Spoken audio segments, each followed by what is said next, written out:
1 or phi 2 is if existential quantifier is within the scope of universal quantifiers such as the below expression, then it can be transformed as follows. For example, for all x there exists y, father of yx. When it is transformed as for all x, this is existentially quantified variable that is removed. It becomes father of value of y is provided by a column function s2, and as y depends upon x, it becomes s2 x. This is a function with argument. In the previous case, it was independent. Y was independent. So we have replaced y with a column function s1 without any argument. This function gives us the desired value of y is the assumption. And here, because y depends upon x, we have replaced y. We are removing in this step existentially quantified variable. So we are replacing y with column function such as s2, and as y depends upon x, it is having argument x. Here value of y depends upon x. So this is step number 5, scolemization, which is removal of existentially quantified variable, if any. In our case, the expression that we had obtained, there is no existentially quantified variable, nothing to be done as far as step number 5 is concerned. Moving to step number 6, drop the prefix. All the variables are assumed to be universally quantified as we have already removed existential quantifiers from our expression. So by default, if all the variables are universally quantified, then there is no need to write that specifically. So if the next normal form that we had obtained, the prefix of quantifiers, then a matrix which is quantifier free. In step number 6, we are removing these quantifiers. Step number 6, drop the prefix. All the variables are assumed to be universally quantified as existentially quantified variables, existential quantifiers have already been removed. This is my expression. Just we have removed the prefix. The second part as it is. Step number 7, convert the matrix into a conjunction of disjuncts. Conjunction means and, disjunction means or. Convert the matrix into a conjunction of disjuncts. It's something like product of sum into a conjunction of disjuncts. And in our example, there is no end. The expression that we have obtained, that is end free. There is no end. So nothing to be done.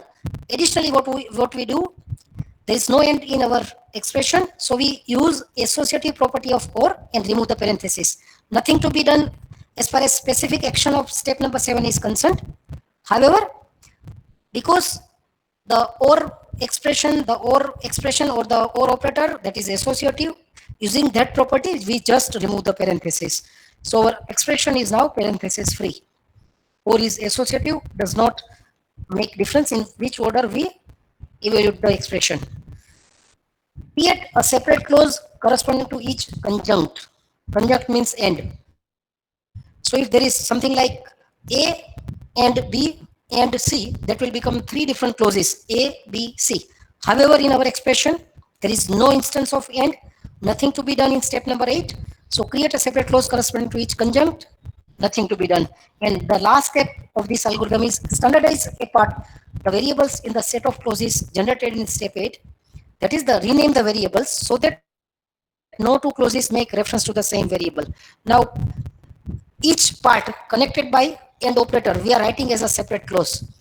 So in those clauses, if there is a repetition of variable, then write different variable names. Once again, write unique variable names across the clauses. Standardize apart the variables in the set of clauses generated in step 8. That is, rename the variable so that no 2 clauses make reference to the same variable.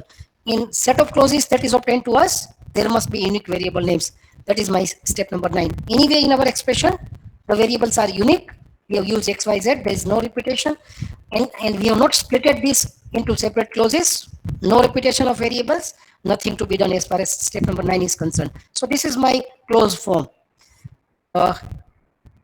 Expression obtained after 7th step is same as that obtained after 9th step, and that is my answer. We have converted the given expression into the clause form. Any doubt? Any doubt to anyone? Convert to close algorithm. Any doubt to anyone? Is that clear?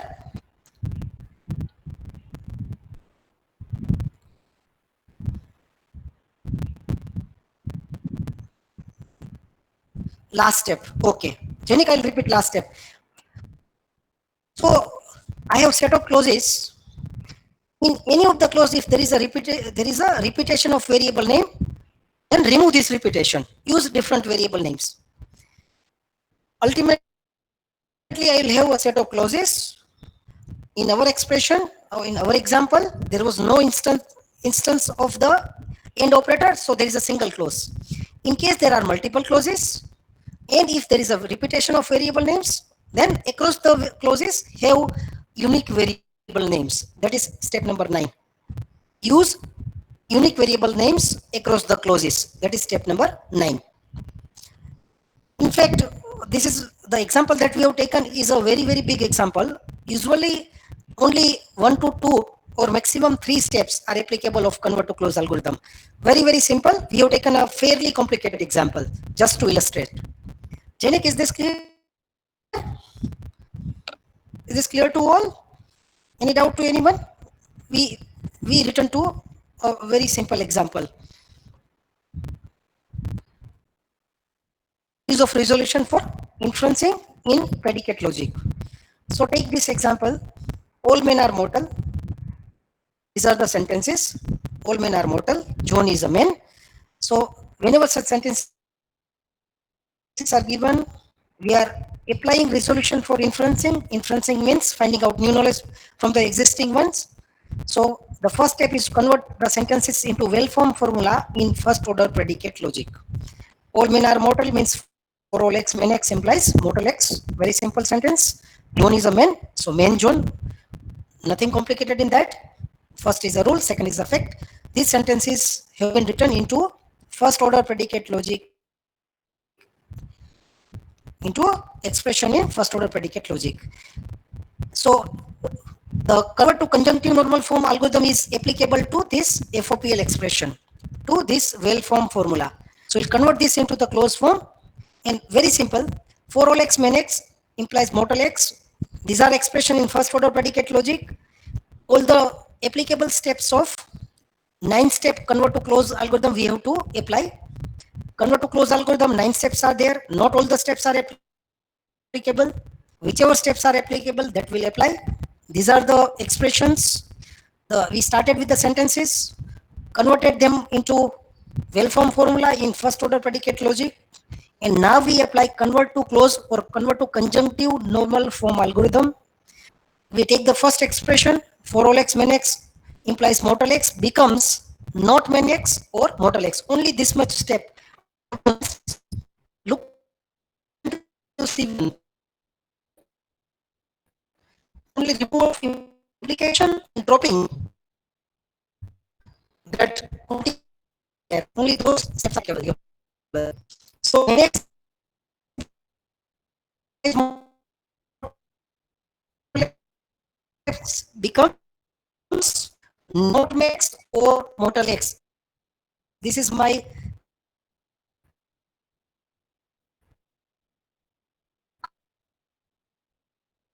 conjunctive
Am I audible?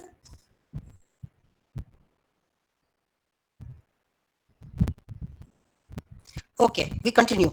There was network issue. I got disconnected. Let's continue. So C1 is my clause number one, and second main zone. We don't need to apply any of the algorithms. There's no change. So clause number two is main zone. We have applied to the first clause. Main x implies mortal x. The convert to clause algorithm, and after applying those 9 steps, this is my expression C1. C1 is my expression. Removed implication and also removed this universal quantifiers. Now my question is, the question that is to be answered is John mortal? Goal is mortal John. The negated code is not mortal John. The question to be answered is John mortal? In the resolution, we start with negating the goal. The current goal is mortal John. Negated goal is not mortal John. And this is my another clause that we add to the set of clauses available to the procedure. And not mortal John is C3. We can select a clause in which mortal is in the other form. It is there in clause number 1. Current is not mortal. The current clause is not mortal. C1 is mortal. So the substitution is John for mortal, John for x, and the resolvent is not main John.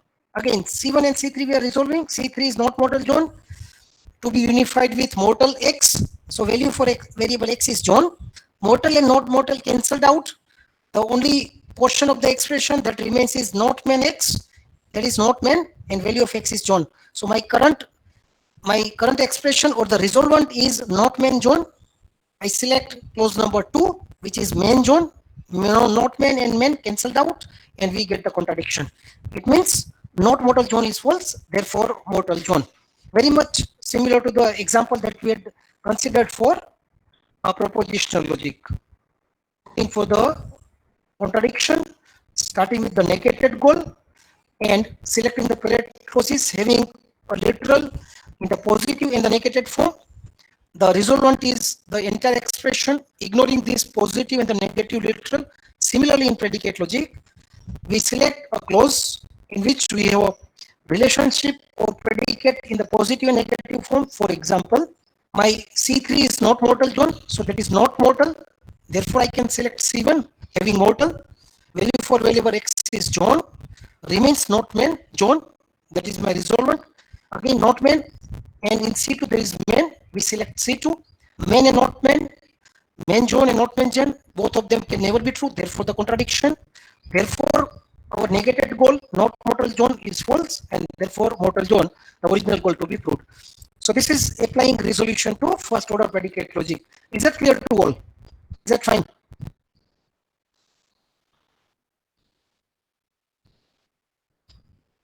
Any doubt to anyone? Now, applying resolution, I suppose there is no doubt.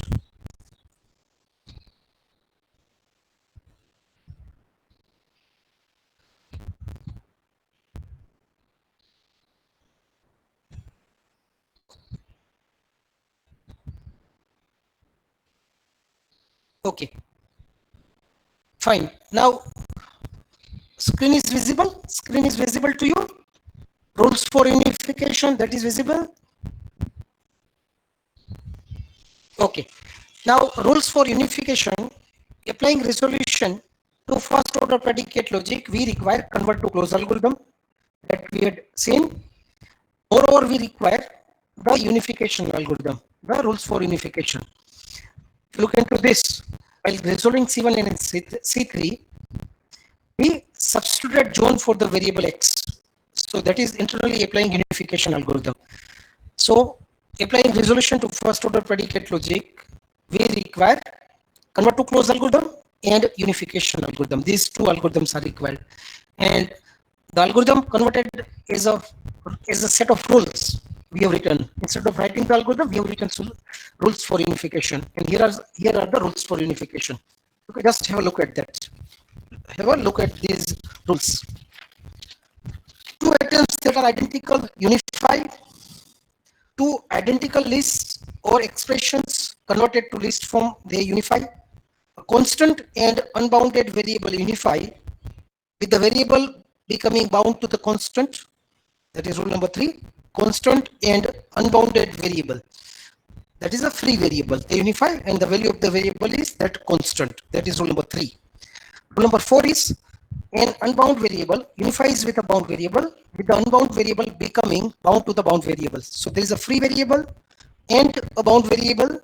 They unify and the value of the free variable is the value of the bound variable. That is rule number 4. Number 5, a bound variable unifies with a constant. The bound variable unifies with a constant if the binding of the bound variable does not conflict with the constant. So if there is variable x bound to John, and if I unify that x with Mary, they will not unify because both the constants are different. But if x is bound to John and I unify that with John, then they will unify. A bound variable unifies with a constant if the binding of the bound variable does not conflict with the constant. It is same as the constant. Rule number 6. Two unbound variables unify. So if there is free variable x and a free variable y, they unify. If either variable becomes bound in subsequent unification steps, the other also gets bound to the same atom, that is variable or constant. So two free variables unify, and in subsequent unification step, if one of the variable gets a value, then the other also gets the same value. Basically, the idea of shared variables that we had discussed while discussing features of prolog language. 7. Two bound variables unify if they are both bound to the same atom. So I am unifying, I am matching. Unification is basically matching. So if I am unifying x with y, and if x and y they have the same values, then they will match. X and y are already bound, and these values are same, then x and y they will match or unify. So these are the rules. If you want to look into the algorithm exactly, then please you can refer to the textbook. Steps of the algorithm. These are the rules. Without going to the steps, these rules will be sufficient to use resolution to first order predicate logic. So let us see some simple examples of unification. This algorithm: unify try-assassinate Marcus Caesar with hate Marcus. Unify try-assassinate Marcus Caesar with hate Marcus. And of course, they cannot unify. Both of them are different. Different predicate names. Can't unify as predicate names are different. Let's unify Pxx with Pyz. Do they unify? Try to unify Pxs with